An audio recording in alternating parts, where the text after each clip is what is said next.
Hello, നമുക്കിന്നൊരു face pack കണ്ടാലോ? അതിന് വേണ്ടി ഞാനൊരു പാൻ എടുത്ത് അടുപ്പത്ത് വെച്ച് ചൂടാക്കി എടുക്കുന്നുണ്ട് കേട്ടോ. ഇതിലേക്ക് 4 സ്പൂൺ ഉലുവ ചേർത്ത് ഒന്ന് വറുത്തെടുക്കുന്നുണ്ട്. കരിഞ്ഞു പോകാതെ വറുത്തെടുക്കണം കേട്ടോ.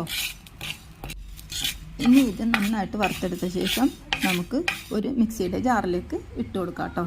എന്നിട്ട് ഇതൊന്ന് നന്നായിട്ട് മിക്സിയിൽ പൊടിച്ചെടുക്കണം. പൊടിച്ചെടുത്ത ശേഷം നമുക്ക് 1/2 സ്പൂൺ കസ്തൂരി മഞ്ഞളോ പച്ചമഞ്ഞളുടെ പൊടിയോ ചേർത്ത് കൊടുക്കാം. പിന്നെ ഇത് കുഴമ്പ് പരുവത്തിലാക്കാനുള്ള തേന് കൂടി ചേർത്ത് കൊടുക്കാം. ഇത് നമ്മുടെ ഫേസിലുണ്ടാകുന്ന ചുളിവ് മാറാനും ഫേസ് നല്ല ബ്രൈറ്റൻ ആകാനും ഉള്ള അടിപൊളി ഒരു പാക്കാണ് കേട്ടോ. ഇത് കുഴമ്പ് പരുവത്തിലാക്കിയ ശേഷം നമുക്കൊരു ബോട്ടിലിൽ സൂക്ഷിച്ച് വെക്കാം കേട്ടോ. പുറത്ത് തന്നെ വെച്ചാൽ മതി, ഫ്രിഡ്ജിലൊന്നും വെക്കണമെന്നില്ല. പുറത്ത് സൂക്ഷിച്ച് വെക്കാം കേട്ടോ. എല്ലാ ദിവസവും നമുക്ക് ഫേസിൽ ഇത് ഇട്ട് കൊടുക്കാം കേട്ടോ. 20 മിനിറ്റിന് ശേഷം കഴുകിക്കളയാം. അപ്പോൾ ഈ വീഡിയോ ഇഷ്ടമായാൽ ലൈക്കും ഷെയറും സബ്സ്ക്രൈബും ചെയ്ത് സപ്പോർട്ട് ചെയ്യണേ.